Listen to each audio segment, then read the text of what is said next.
Hey, before the video starts, I just wanted to come on and apologize for the quality of the video. For whatever reason, my editing program would not allow me to export, so I actually had to record a recording. And I'm not sure why it would not record the top half. So, my apologies. Hey, all. Flip Fisher here with another Steelers Dose of Reality.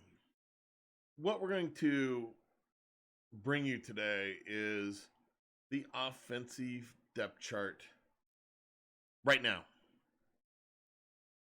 You know, we can all speculate that Aaron Rodgers is going to bring Devontae Adams. That they'll both be here in mid-March. We can speculate all we want, but we know that's not happening.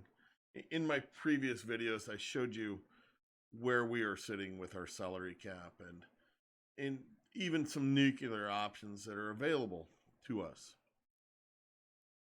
But I'm not going to fill you full of BS and say we're in good shape, because we're not. We're in okay shape cap-wise, especially compared to the rest of the league. But our talent level is just abysmal what we have under contract. You know, I get a lot of heat because I've been the alarmist for the last 5 years, saying, whoa, we got issues. We have major issues. In the last 5 years, we haven't won a single playoff game. And you look at our roster from 2018 to where it is now. We have 2 guys under contract. Well, 3 guys under contract from 2018 to now, who were starters back then. Watt, Tuitt, and Hayward. But people want to tell you everything's fine. Everything's not fine. Let's look at our offensive depth chart here. We have 1 quarterback, Mason Rudolph. And, you know, there's a lot of Rudy fans out there, and they love Rudy. But he's no all-pro quarterback. He's no Pro Bowl quarterback. My gosh, he against the Detroit Lions, the winless Detroit Lions, he tied them. And the Lions were with a very hurt Jared Goff and with some of the worst cornerbacks in the league. And that's the best he could do was tie him. And there's nobody behind him. Apparently, rumor and Dwayne Haskins is under the assumption that the Steelers are going to sign him for at least 2022. But geez, if he couldn't beat out Rudy in 2021, what good is he? Now, this is the same guy. You watched the preseason game against Carolina where he imploded.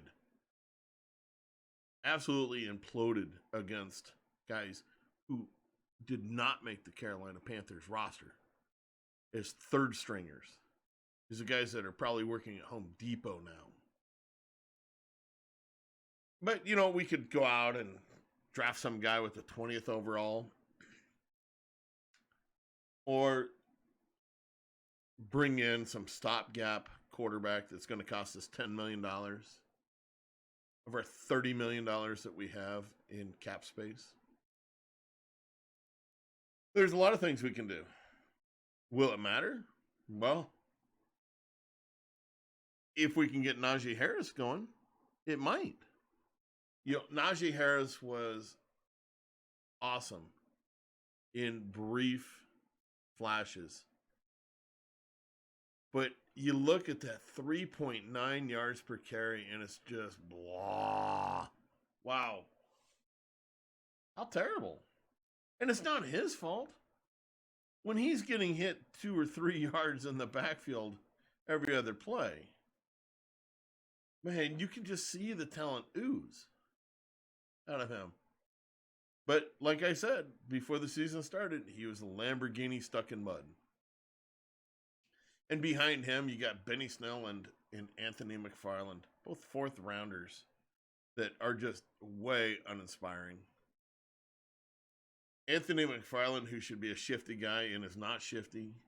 Benny Snell, who should be kind of a power guy and is not powerful.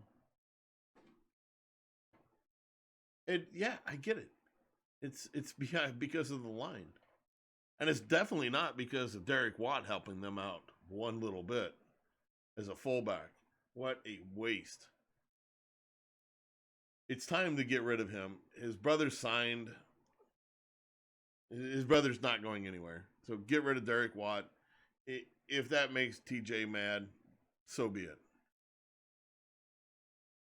When he is making $200,000 less than Chris Boswell, there's an issue. Chris Boswell is here to keep us in games, win games. Derek Watt is here to make TJ happy. Let's roll into our wide receivers. Now, I love me some Deontay Johnson. He is a true number one wide receiver. Does he have drop issues? Yeah. And how many of the top wide receivers in the NFL don't have some drop issues?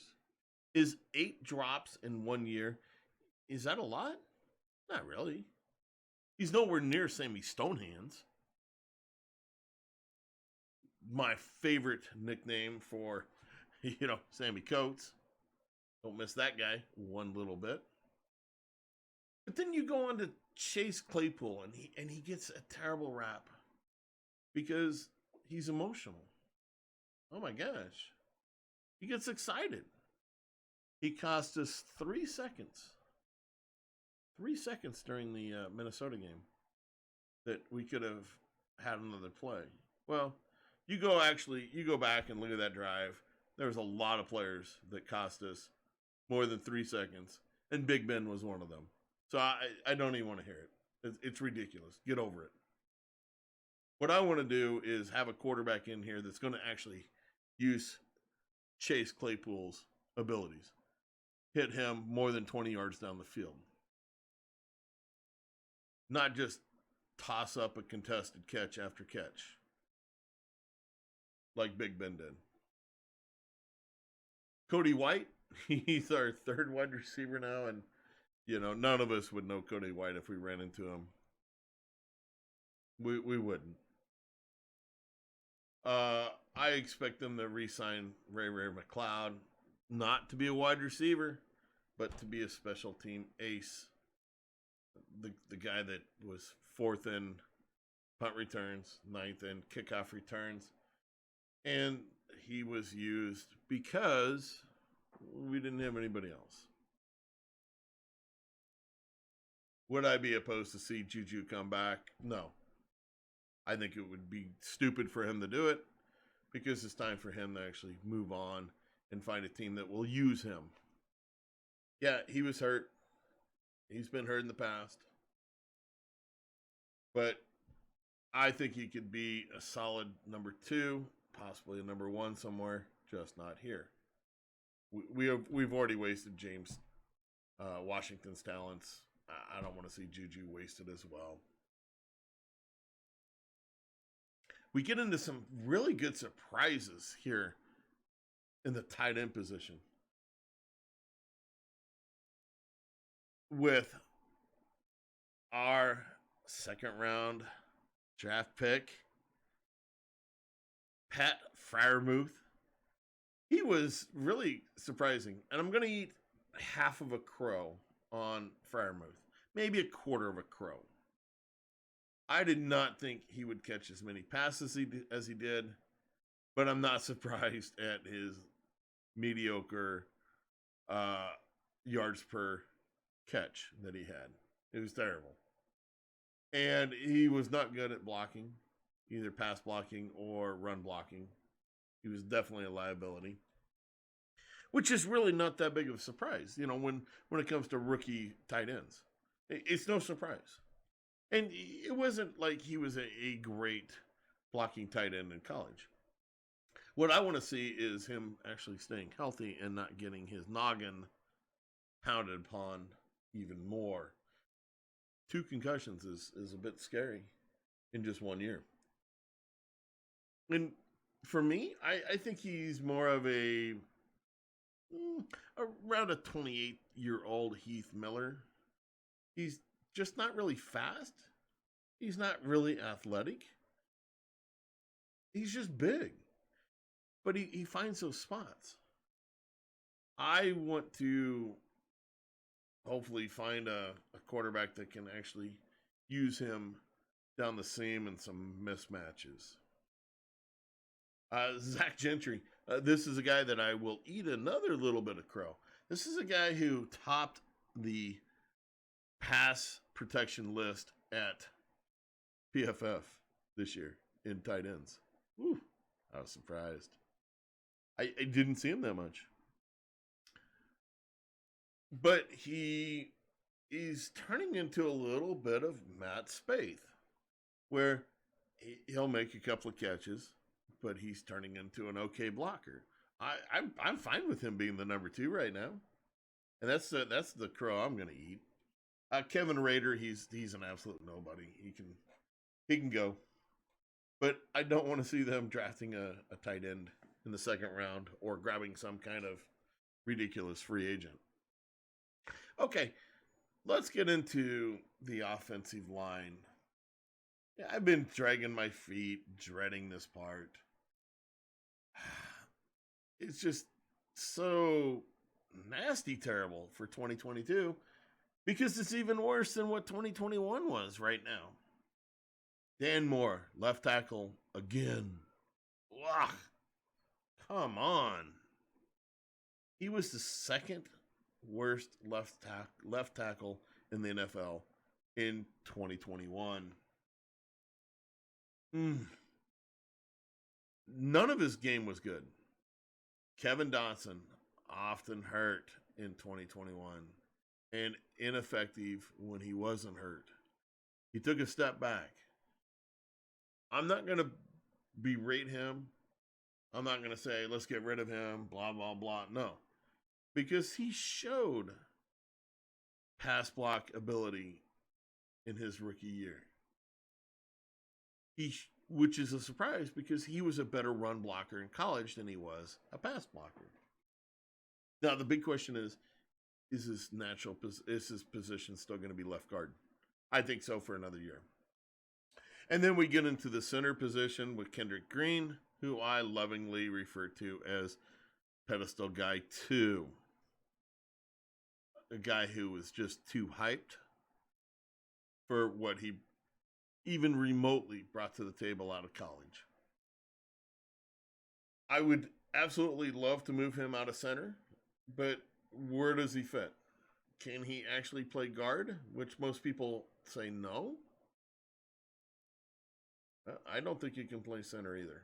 But that's it. He's our starting center. John LeGlue.